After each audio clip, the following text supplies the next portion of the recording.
बोला. साहेब, प्रफुल्ल पटेल यांनी आपलं समर्थन केलेलं आहे आणि त्यांनी असं म्हटलेलं आहे की भुजबळ आधीपासूनच ओबीसींची भूमिका घेत आहे. त्यात आता नवीन काही नाही. राज्याचे मुख्यमंत्री आणि सरकार कोणावर अन्याय होऊ देणार नाही. बरोबर आहे ना.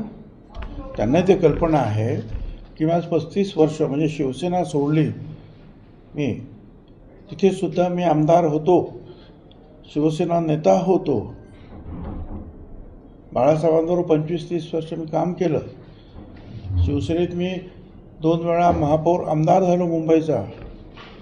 परंतु या मंडळ प्रश्नावरून हळूहळू म्हणजे आम्ही सगळे बाजूला झालो.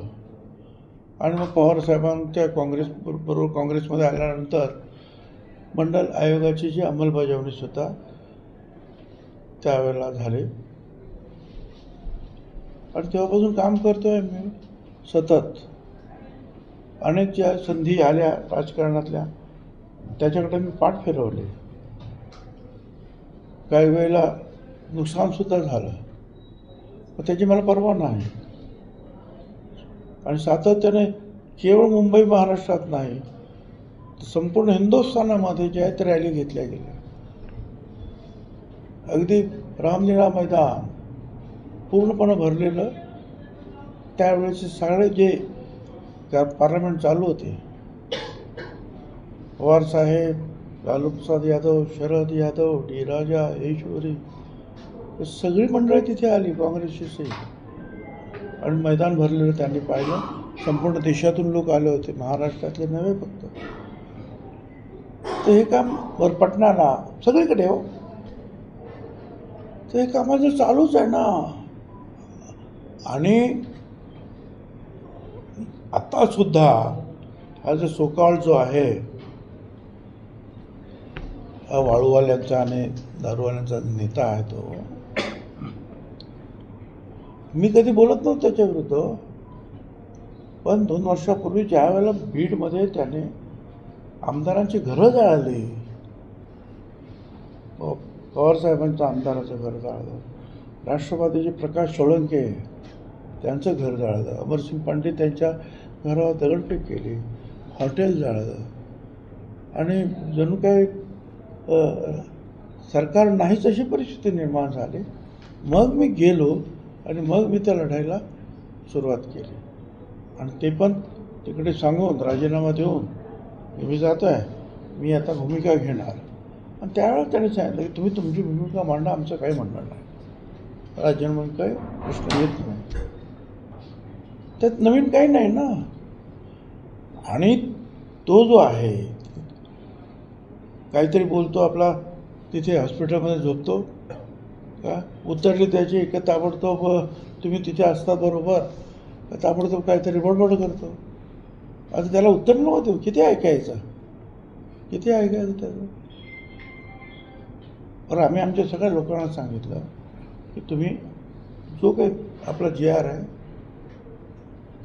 तो नजरेसमोर ठेवून भाष्य करायचं. मुख्यमंत्र्यांनी सभा घेतली त्या दिवशी सगळ्यांची. मी त्याच्यावर अर्धा तास माझी भूमिका मांडली. हायकोर्टामध्ये सुद्धा आता सरकारची भूमिका काय आहे त्या हायकोर्टाने विचारलं. या संदर्भामध्ये 5-5 रीट दाखल केलेले आहेत, आपण सगळ्यांना माहिती आहे आपल्याला. परंतु आमच्या लोकांना मारलं जात आहे, गोरगरिबांना. हाकीचे ते कार्यकर्ते, तर किती मारलं त्यांना. 307 केस झाली, मेलाच होतो पोरगा. आता हाकेबरोबर फिरतो आणि कार्यक्रम काम करतो. तो आमचा नवनाथ वाघमारे, त्याची गाडी जाळली राव.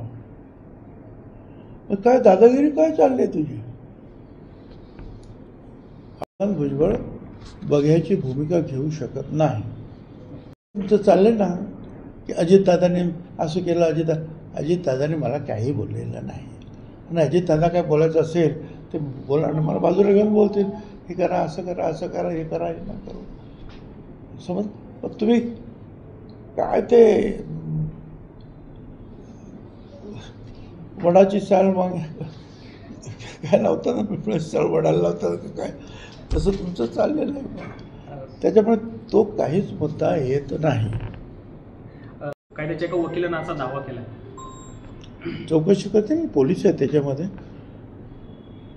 ज्या वेळेला एखाद्या जेलमध्ये असे काही घडतात तर त्याची चौकशी जी आहे बाहेरचे IAS IPS लोक जे आहेत त्यांची कमिटी जाऊन करते, ती चौकशी करते, खरं खोटं बाहेर येईल. यांच्यावर जो हल्ला झाला होता, सामनामधून एक घणाघात करण्यात आला आहे. हिंदूंचे राज्य म्हणजे धर्मांध नाही, बूट फेकणारा. सरन्यायाधीश हल्ल्यानंतर सामनातून असे घणाघात करण्यात आला आहे.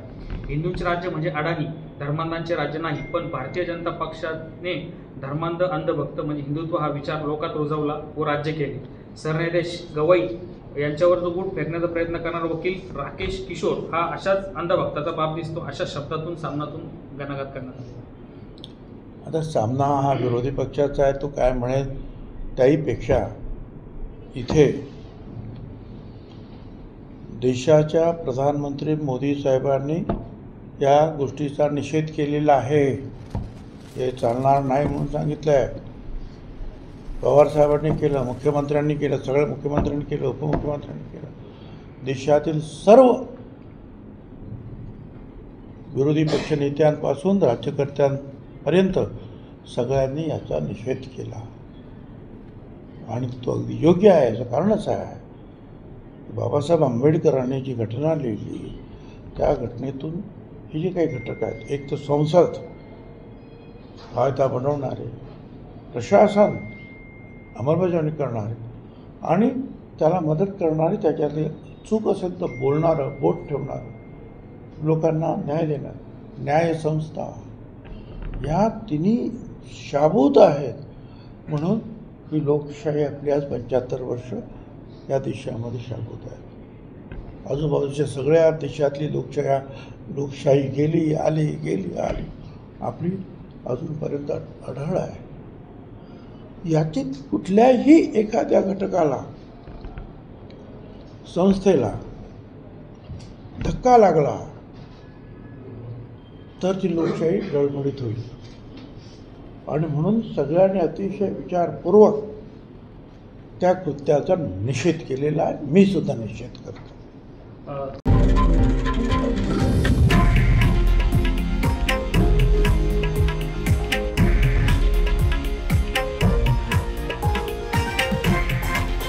हे आहे देशातील नंबर 1 न्यूज नेटवर्क आणि आपण पाहत आहात TV9 मराठी, एकमेव.